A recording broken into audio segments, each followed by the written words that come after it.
Music by Gaurav Roshan.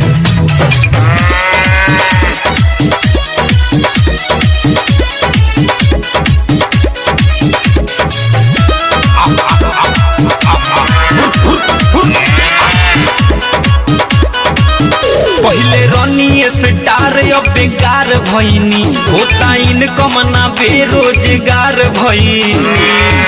अरे चुप ना ते काय बोलता रे। पहले रनी स्टार अब बेकार भईनी होता इनकम ना बेरोजगार भईनी। अब तो रोई रोई गामा छा भीगावतानी रे भीगावतानी रे। तोरा बहिनी के आई कमरा का भैंसिया रे देख लिया हमार भैंसिया इज्जत से बतियाव। हम टिकटॉक स्टार हई। टिकटॉक स्टार हवा तो खेतनिया में का कहता खेतनिया में। अरे का बताई टिकटॉक बना बनावतानी रे बंद भइल भैंस चरावतानी रे। टिकटॉक बना चलावतानी रे बंद भइल भैंस चरावतानी रे। टिकटॉक बना चलावतानी रे बंद भइल भैंस चरावतानी रे।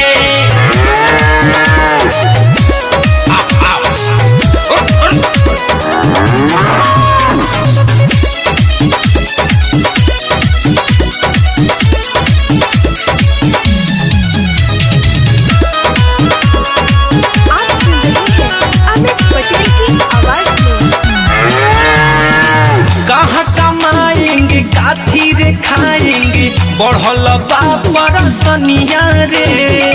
लागता हमारो के बने के पड़ी दादा रे नाच के नचनिया रे। हाँ कहाँ कमाएंगे काथी रे खाएंगे बढ़ल बापर सनिया रे। लागता हमारो के बने के पड़ी दादा रे नाच के नचनिया रे। अब तो दिनों रात मुँह खाली बावतानी रे बावतानी रे। दादा हो 5 मिलियन फॉलोवर सारा कोयल धोइल माटी में मिल गई। और टिकटॉक बना चलावतानी रे बंद भइल भैंस चरावतानी रे। टिकटॉक बना चलावतानी रे बंद भइल भैंस चरावतानी रे। टिकटॉक बना चलावतानी रे बंद भइल भैंस चरावतानी रे।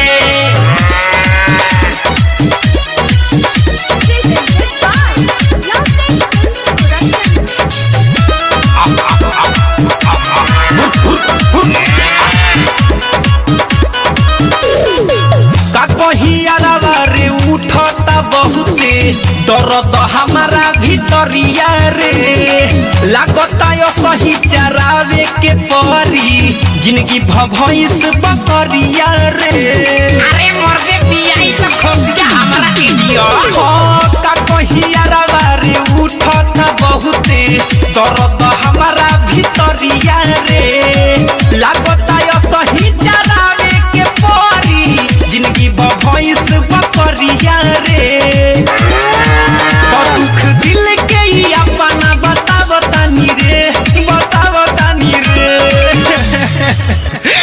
अरे जाए तो ये बाबू चुप रह तारा खातिर मोदी जी से अबे कह के एगो नया ऐप बनवा देता नी। अरे टिकटॉक बना चलावतानी रे बंद भइल भैंस चरावतानी रे। टिकटॉक बना चलावतानी रे बंद भइल भैंस चरावतानी रे।